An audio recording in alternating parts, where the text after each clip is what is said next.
It's the Locked On Podcast Network, your team every day. Locked On Bulls, part of the Locked On Podcast Network, a show for the most passionate fan base in the NBA. Covington playing Levine, topside three ball, bam! Onions, baby onions! Zach LaVine in the Bulls! Your number one source for Chicago Bulls news and stories. LaVine to White, this time he gives it to Williams for three. The rookie!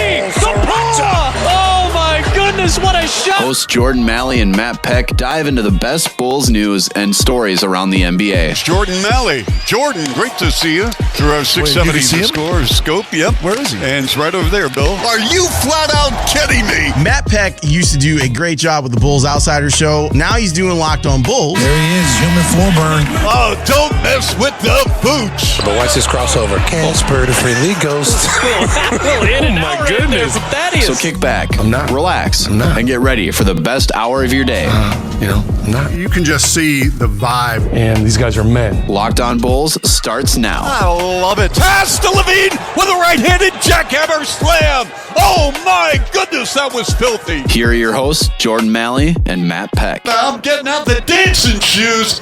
What's up and welcome into Locked On Bulls, part of the Locked On Podcast Network, your team every day. I'm Jordan Malley, along with me is Matt Peck. Follow us on Twitter at Jordan C. Malley, at Bulls_Peck, and at Locked On Bulls. Hit us up on our text and voicemail line, 331-979-1369. Drop your text, your voicemails, anything you got for us at 331-979-1369. Today's episode is brought to you by Locker Room. Go download the Locker Room app right now. It's available for iOS and Android. Be doing our Locker Room very soon. We do one every single week. So as the season continues to wind down here, want to make sure that you guys get your final thoughts and be able to interact with us on Locker Room. So go ahead and download the Locker Room app right now. Matt, welcome back. Very excited today. We had to push our mailbag back yesterday because we had more important things to talk about, like Zach LaVine, but excited to get into mailbag once again today. How are you? How you feeling? And do you even care about the Bulls playing the Hornets tonight? Jordan, what's going on, buddy? What's up, Bulls Nation? I'm more excited to watch LaMelo Ball play tonight than I am to see what the Bulls do. I'm excited and happy for Zach that he's back. Clearly, knowing that the Bulls are not yet mathematically eliminated, he is going to go out there and try and win this game. And it sounds like Vooch is a full green light too after missing a couple of games with the hip. I still don't agree with it as far as what is best for this team right now and moving into the offseason, obviously with that top 4 protected pick potentially on the table. I'm counting down, man. After tonight, we'll only have 6 left instead of 7, and that's the thing that I'm happiest about. The only thing that makes me nervous about it is that we're not in the draft. Like, this is the first time that, potentially we're not in the draft in how many years, man? I think since we started this podcast, right, even going back to the debatables, every single year the Bulls have at least had 1 draft pick for us to talk about throughout the offseason. But it's going to be nice to finally maybe shift our focus to more pressing needs, like who in free agency are we going to go after that's actually going to make an impact on this team. That's going to be exciting, but hey, you never know. The Bulls could end up in top 4 land, and we could be very well talking about top 5 prospects again. It's certainly possible. Especially the way that Washington has been playing. I do not think we are going to catch them, even though the Pacers have been struggling. You're still trailing them by 4 games. I essentially think we're dead in the water. We're not mathematically eliminated yet, but I think at this point, it's not a matter of if, but when. And there are certain things that you can still look forward to watching in these games. Now that Zach and Vooch are going to be out there, it's been a small sample size. And obviously the first part of that was rocky, and then Zach was held out. Can we see them build some level of chemistry in these final stretch of games with their 2-man game? What can we see from Patrick Williams, the rookie, over this final stretch of games? And then the other element that we might also see is Billy Donovan giving more minutes to these guys that are kind of question marks. We've got a lot of decisions on deck for AK and Eversley as far as impending restricted and unrestricted free agents. But some of these other guys that we haven't seen much of, Javonte Green, who we did see get some significant minutes in their most recent game, Al-Farouq Aminu, who got significant minutes in Vooch's absence for the first time since like his first game after arriving. Can I say something really quickly about Javonte Green? I got an email update from The Athletic, and it was like a story the night after where he made a big impact and gave the Bulls a chance to come back. It's like, is Javonte Green the guy to save the Bulls in terms of being like a glue guy? Is he an option at the wing position? I'm like, are we doing like Walt Lemon Jr. again here? Is this what we're doing? That's what I think. And certainly Javonte Green, more important player, I think, than Walt Lemon Jr. was to the Bulls. But I got that email update, and it gave me bad flashbacks, man. I mean, I think I know. That was one that Darnell wrote, right? After Javonte had those, like, real minutes. Just a poor headline. It was just a poor headline. It was a great article, a poor headline. And I think it was just because that was the first time we saw extended minutes for him in a while, and he was on the floor when the Bulls made a respectable comeback and made that game a game. And we also know that the Bulls' wing position is still very much unanswered. Assuming that Patrick is going to continue his Bulls career playing primarily at the 4 with the impending assumed departure of Lauri Markkanen, that wing spot is still wide open. And he's a little undersized, but a lot more teams are playing guys who are, I think he's listed at 6'4", which, ideally you want more length than that at the wing spot. But he brought some wingspan, though. Right. He's got more length than you would think, and he brought a hell of a lot more defensive intensity than the Bulls had seen in that recent stretch of games. So I think that there's a reason that he was brought over in addition to Tice in that trade with Boston at the deadline. Tice is obviously a more immediate impact and help to this team, but he is somebody that the Bulls would have to make a more expensive commitment to than Javonte Green.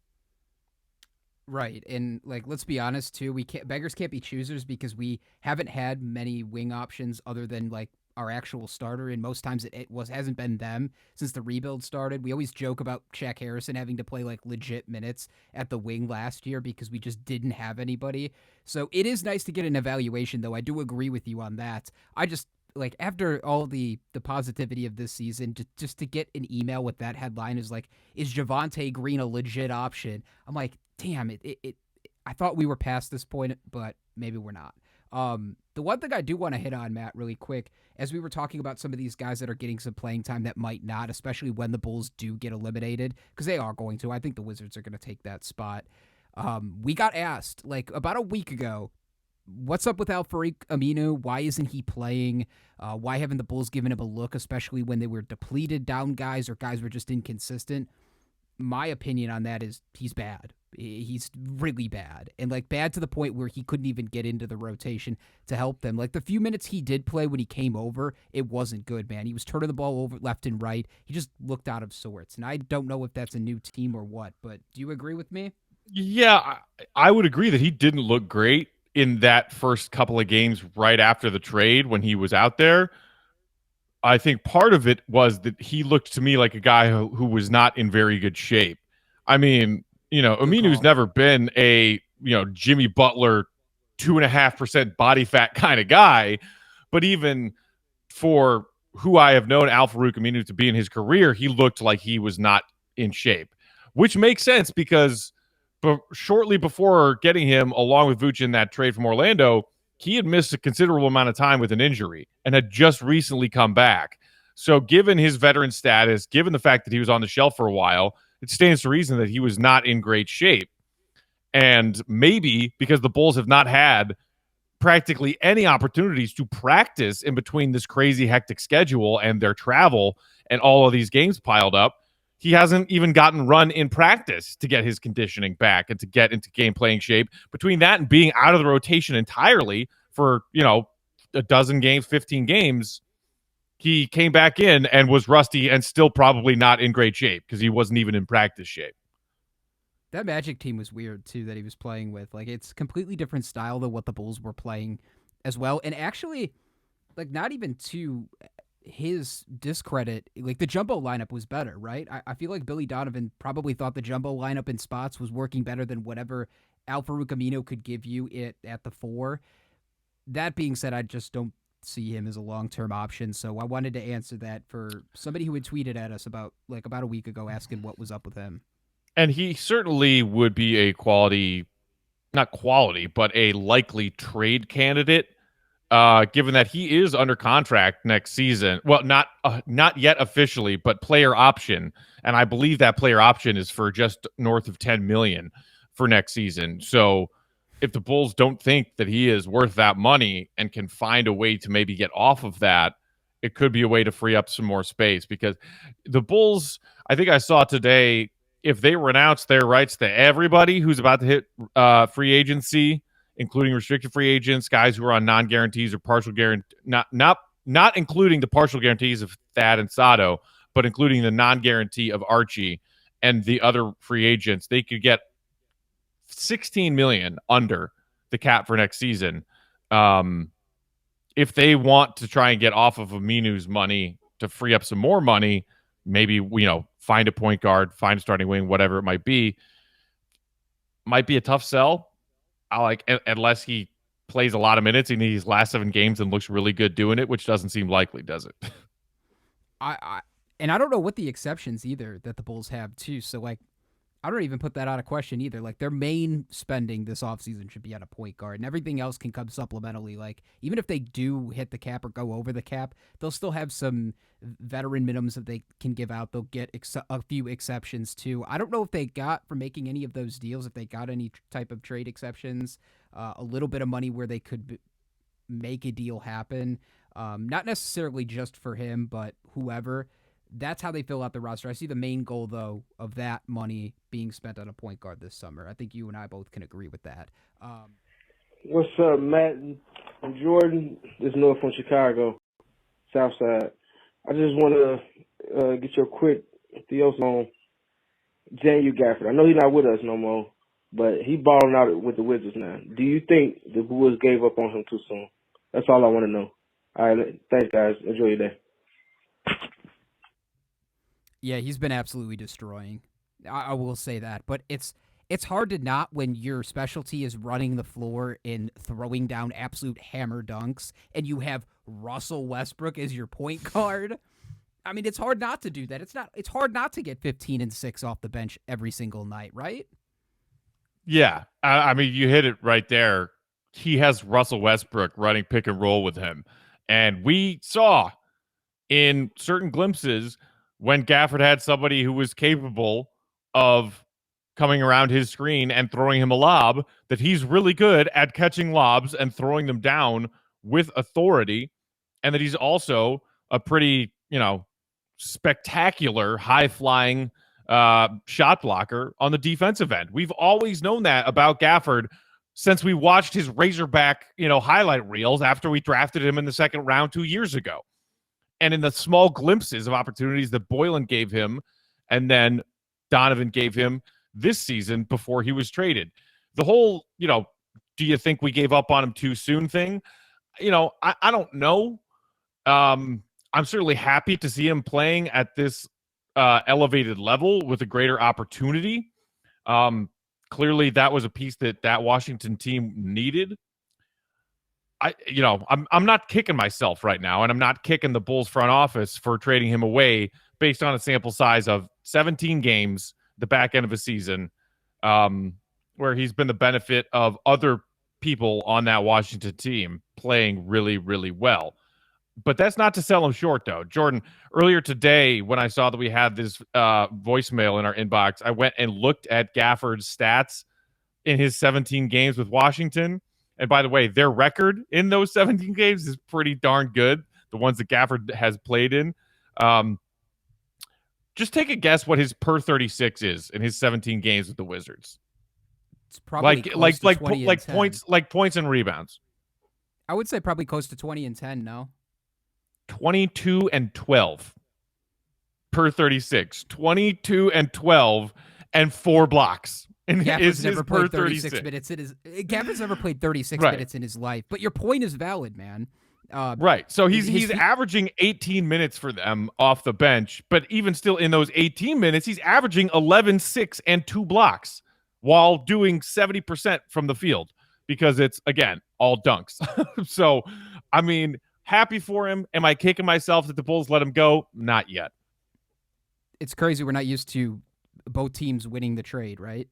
Like, Bulls fans think that somebody has to lose all the time. And for us, we got Troy Brown Jr., and Troy Brown Jr. has done some good things for this Bulls team so far. We needed defensive help first, wing help first. Gafford, who knows if he would have ever developed in the Bulls system the way that they were trying to develop him. The Wizards needed that, needed exactly what Gafford is, and he's doing exactly what he's supposed to, and he's developing in another place. We're used to that with the Bulls, too. Guys developing in other places. So I'm happy for him, man. People forget that his offense was the key, was the reason why he ended up going back for another year. Is he wanted to continue to develop his offensive game in college. That's what, honestly, it's what should have made him a first-round pick, and the Bulls were lucky to get him in the second round. Had he gone out a year earlier, he would have been a first-round pick. People forget that it was his offense, not his defense. Right. And I think the other thing that makes this a bigger deal for Bulls fans right now, and maybe some who are feeling remorse in losing him, is that because the Wizards are on this crazy tear, they've had some nationally televised games, but then even if they aren't on national TV, people are watching them on League Pass because they're making this crazy run, and they're doing it with Russell Westbrook doing insane things. A game with 20-plus assists and 20-plus rebounds.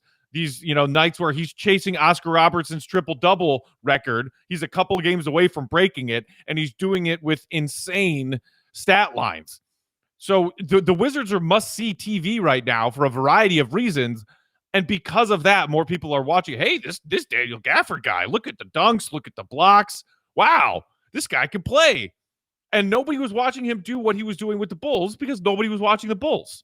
So, he's getting national attention. I think it was, Worldwide Wob had a tweet the other night that was like, the Daniel Gafford hype train, all tickets for, business and economy are fully booked. If you would like to get on standby, go visit your nearest, ticketing agent.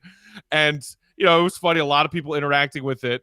But that is one example of many national talking heads of the NBA saying, well, I've been watching a lot of Wizards because Westbrook, and look at this guy, Dick Gafford, where nobody was paying him any mind when he was playing minutes in Chicago. Yeah, we were asking him to play defense off the bench, and it's like, that's not what he does. He does not block shots. At least he wasn't very good at it and very consistent. He got himself into foul trouble and never got consistently an opportunity on the offensive side because the Bulls struggled the entire year of doing that. So it's good. I'm glad for him, and I'm glad for Carter, too. He's playing really well with Orlando, continue to develop down there. So good for both of those guys. And I think for the first time in a while, we can agree that, even in the minor small trades, both sides can win, and the Bulls have done just that. So, hey, Matt Peck and Jordan Malley. I'm just going to get to the chase. How y'all been doing, though? How y'all been doing? How your families, everything doing through these rough times we've been going through? But anyway, I want to get right to it. I've been meaning to. Matter of fact, I'm a long timer from California. You probably know me. I come on from time to time, but I've been wanting to come on and get this off my chest, man. I've been wanting to get this off my chest about the Bulls and the New York Knicks. The question is, why is the New York Knicks so many light years ahead of us, even though we just went out and made a trade to get Vucevic and, the other guys? Is the Knicks that much better than we are? If you look at their talent, they're just as, on paper, it's just as good as ours, or maybe even worse. If you just look at our talent on paper. Why is the Bulls so much worse than the New York Knicks? Is it because of Tom Thibodeau is such a great coach? Is he better than Billy Donovan? Tom Thibodeau? Is it the players? Is the players better than our players? Could you do a breakdown of why is the New York Knicks so much better than the Chicago Bulls? I do not understand it. That's something I can't understand. How did they move up so quickly ahead of us? Weren't they in the same boat maybe about a year or two ago as we was? Pathetic team. How did they move up so quickly? Jordan and Matt Peck, please give me your explanation of why is that. Stop it. Thanks for the call. That's one of our regulars, Matt, and we had a brief conversation when this Knicks Bulls matchup happened, like maybe about a week ago. But we didn't dive super into it. But I think the main takeaway that I took away from it was the ahead of us, not just because of Tom Thibodeau, but because they play defense and every guy on that team plays their role and knows their role. The Bulls still struggle with that. They still struggle with identifying who's in role, which guy is the guy to shoot in the last 2 minutes, not you, Denzel. Play your role and play defense. That's why. That's how I feel, man. How do you feel? Well, I mean, you just said not just because of Tom Thibodeau, but because, and then said they play defense and they know their roles. Those are Tom Thibodeau staples. So, yes. Short answer, yes. It's because of Tom Thibodeau. Is he a better coach than Billy Donovan? Yes, I think he is. People still argue about whether or not he rises players too hard, plays them too many minutes. Randle and Barrett are both very near the top in minutes per game this season. No surprise there. Tibbs is going to Tibbs, always and forever. But when you think about Bulls teams after the Derrick Rose ACL tear, where you lost the MVP of the league, and Tom still losing that piece, the most valuable piece in the league, found ways to get that Bulls team wins, winning records, playoffs, high playoff seeds. Why? They play defense and the players buy in and they know their roles. That is why. You also, like we have had a emergence and first-time All-Star Zach LaVine this season, had something similar with Julius Randle. Julius Randle, you cannot overstate how much better that dude got this season. He is insanely good. And they've got quality pieces around him, Barrett primarily. And as our caller said, like, is their roster that much more talented than ours? I wouldn't say much more, but I wouldn't say they're less talented than the Bulls roster. Because other than our two All-Stars and like Thad Young and maybe one or two other pieces, there's a lot of trash on this Bulls roster that AK and Eversley still have to deal with. So they buy in. Tibbs coaches defense. They are playing defense. And they have a couple of young emerging stars in RJ Barrett and Julius Randle.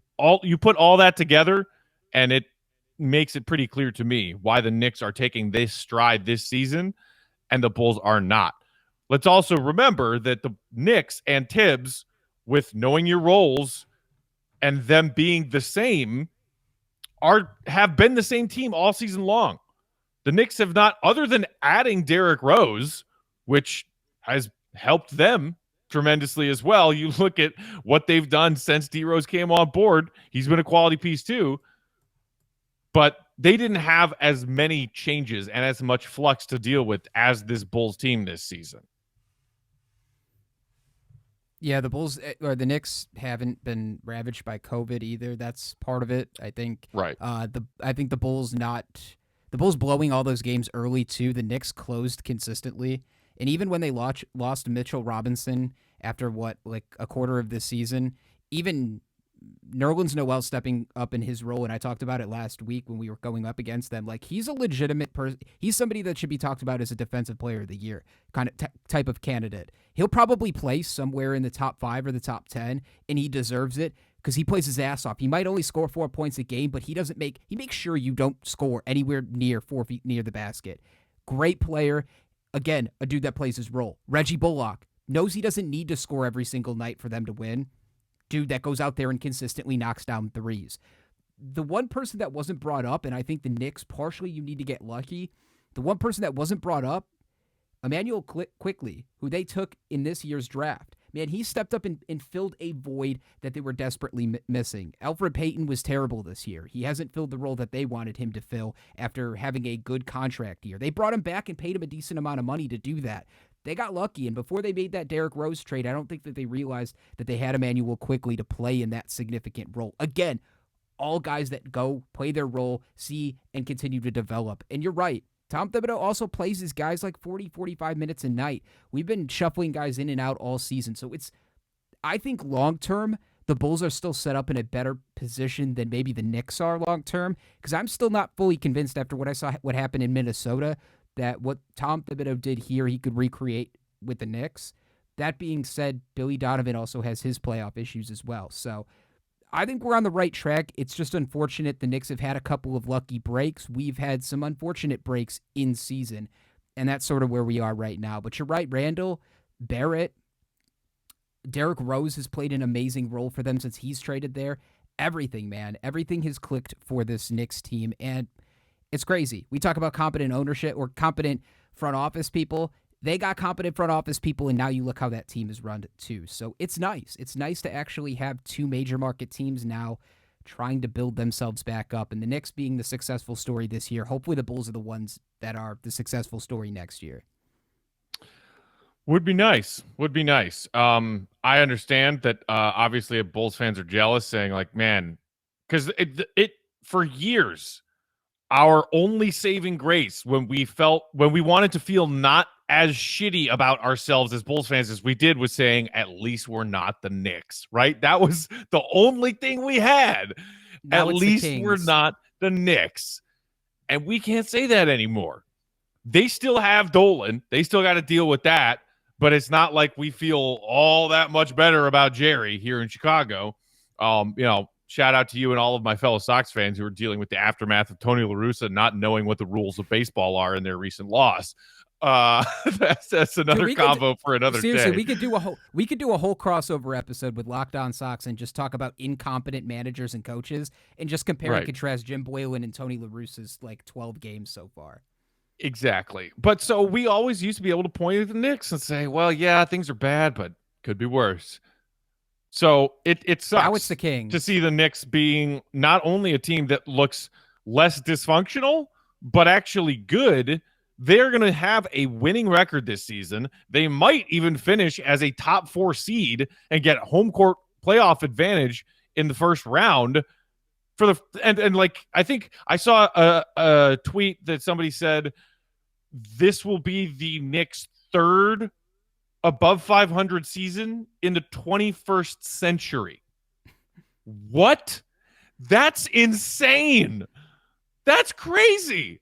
But you know what? Awesome. Tibbs, dude. Tibbs.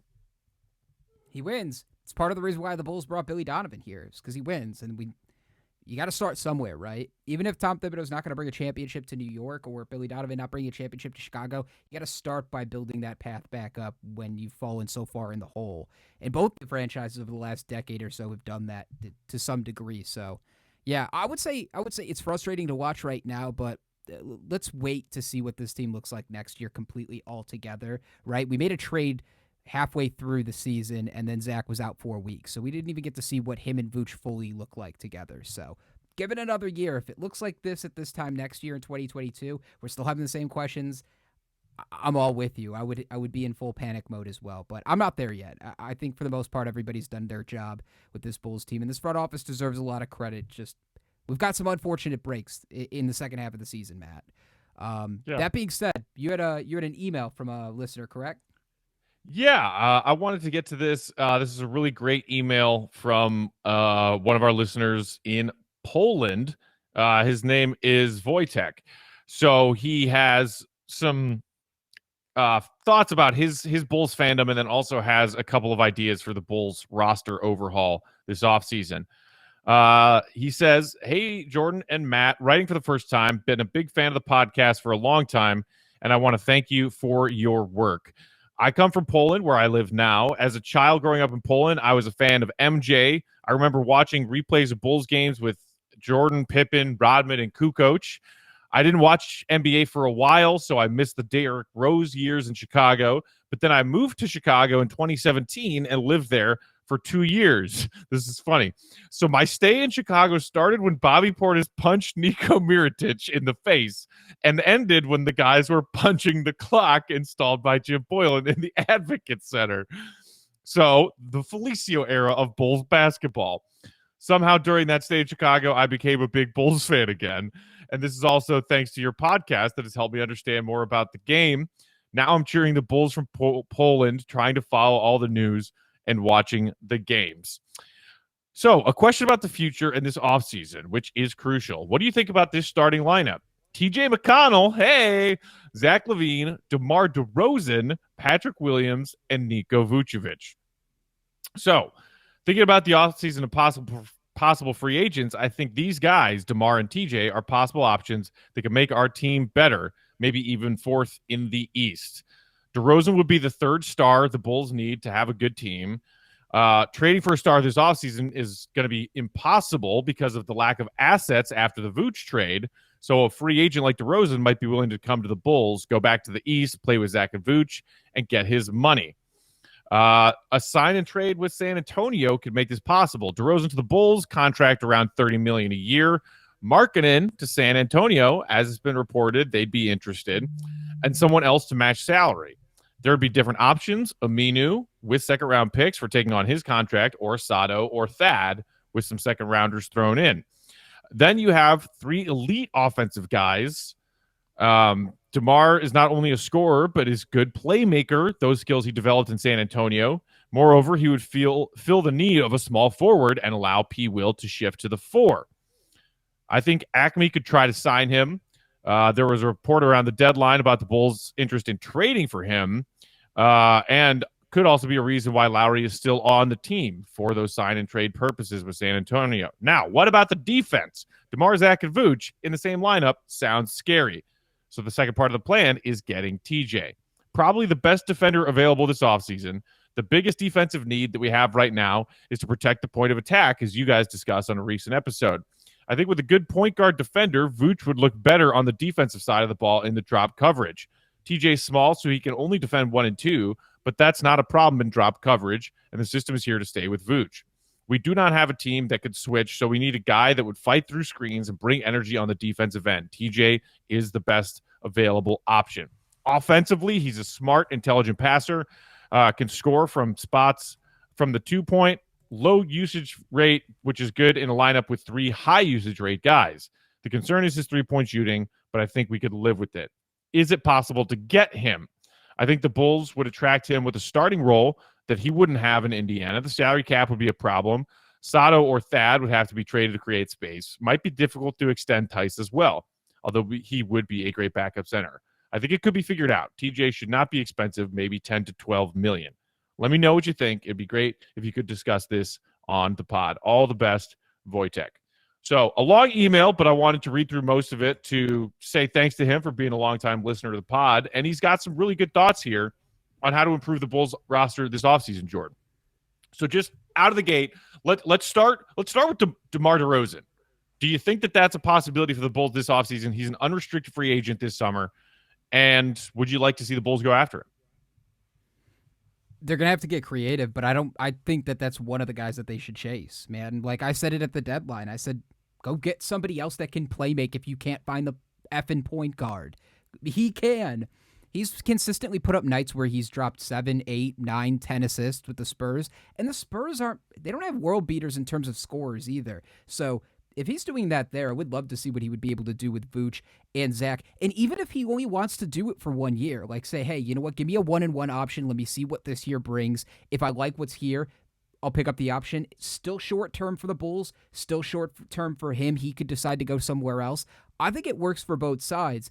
And even having to throw in the kicker of maybe potentially doing a sign and trade, I think that helps the Bulls. I think that sign and trade idea is very, very smart, though, because I think it could come and play with a couple of different teams, depending on who the Bulls are interested. I'm all in, Matt. Yeah, I am too. Some of this might come down to the man we were just discussing a second ago, this team's owner and still chairman, Jerry Reinsdorf. The Bulls don't have a lot of wiggle room. And, you know, as Wojtek pointed out, Thad, Sato, movable pieces. Maybe you can move Aminu to free up some more space. Maybe if you tell Zach LaVine, hey, we're going to get DeMar to come play with you here, and it's going to be the 3 of you, we're going to have 3 stars, would you be willing to take less money on your extension this summer if it means we get DeMar here and we've got a 3-star team, let's go compete? maybe Zach is willing to sign an extension for not the max if it means getting another star caliber teammate to help him win. But again, if all of these various transactions that AK and Eversley might try and pull off this summer, including getting a star who will command, as Wojtek said, probably something in the realm of $30 million annually. He's coming off of a contract where he just made $27 million this season. Is Jerry willing to go above and pay the luxury tax in the first season of a team that has been wildly overhauled roster-wise to try to compete? Because we know that Jerry Reinsdorf does not like paying that luxury tax, avoids it at all costs whenever possible. That's the big thing here to me. Would I like DeMar DeRozan in a Bulls jersey? Hell yeah. Would I like to see him playing at the 3, Zach LaVine at the 2, find yourself a point guard? We can get to TJ in a minute, but hell yeah.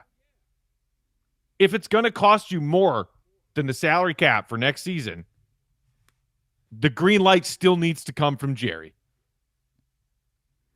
You're going to lose out on guys, too. Like, you got to remember Tice isn't going to be back. You might even lose out on, they might have to trade Thad. They might have to trade Sato for that to happen. Like, all of those things may have to be in play. I also throw this caveat, too, is like, I feel like this is more realistic should the Bulls not end up in the top 4. I think we start talking about wild things if the Bulls end up in the top 4, Matt. Like, that's when we can really start dreaming about potentially adding a third star and somebody that could even bump down to Vooch and Zach being the second and third star in this team. Like, that's where we can really start to dream. This scenario, I'm with it so far. DeMar DeRozan, I think the Bulls should target. I'm 100% in if the commitment is to Zach LaVine long term. If it is not, and both of those guys want long-term deals, it may just not work out here. But I'm fully on board for it. I said it. Like, I said it even before the deadline. I'm like, bring Kyle Lowry here, bring DeMar DeRozan here, bring Norman Powell here. Give us all of the Raptors players, man. So I'm all in for it. The TJ McConnell thing, like, I've got some reservations about that. Let me hear what you think about that, though. So the issues that he brings up, good and bad, I pretty much agreed with across the board. We know that TJ McConnell is an above-average defensive player. I might even say he's in the tier somewhere between above average and elite on the defensive end. And his points about a player who could fight through screens and eliminate your need for switching, I agree with that. Helping Vooch out in a drop coverage, if you have that elite guard defense, I agree with that. What I'm worried about are a couple of things. As he pointed out, not much of a threat behind the three-point line. And if your starting unit involves him and now also DeMar DeRozan, DeRozan is a killer in the mid-range. That's still his game. DeRozan is not a three-point shooter, has never really made that a priority for his game. So even if your starting 5 is those two, along with Zach, Vooch, and Patrick Williams, hypothetically, Zach and Vooch, 40+% three-point shooters. Patrick Williams in year 2 maybe will become a more willing and more confident three-point shooter, but we have already seen the evidence, especially from the corners, that he's going to be a competent three-point shooter in this league. So that gives you like 2.5, 3, if you count Pete up. Even in today's NBA, that's not like, ideally you want 4 three-point shooters on the floor at all times. At least 4 guys who could be a threat, who you have to keep, your opposing defense has to be honest. Keep that defense honest. That's my concern with TJ. Along with 10 to 12 million, I'm afraid some team out there might throw a ridiculous number at him this summer because the free agent class is dried up and he's had a really strong year. That's where that's my concern, man. Like, your three-point shooting, I'll take it even further, man. Where has he shown he can legitimately get you 12 to 15 consistently? Because the Bulls need that. I have no plans for Vooch and Zach LaVine. They wouldn't need that if they have. They wouldn't need 15 to 20 from TJ McConnell if they have Zach, DeRozan, and Vooch. I wouldn't even plan on the fact that those 3 guys would be healthy all at the same time for the entire season. You're going to miss 1 or 2 of those at the same time. We have to plan for that at this point. It's the way this Bulls team operates, and it's our unfortunate luck. That being said, they still have to make a case for that, Matt. Like, think about it. All the scores that we did have before, what was the missing pieces? The point guard couldn't score consistently. The guy that handles the ball better be a elite playmaker and get your other shooters involved all the time, or he better be able to score. My concern is one of our listeners tweeted something at us, and it was a breakdown of all of the best playmaking point guards available.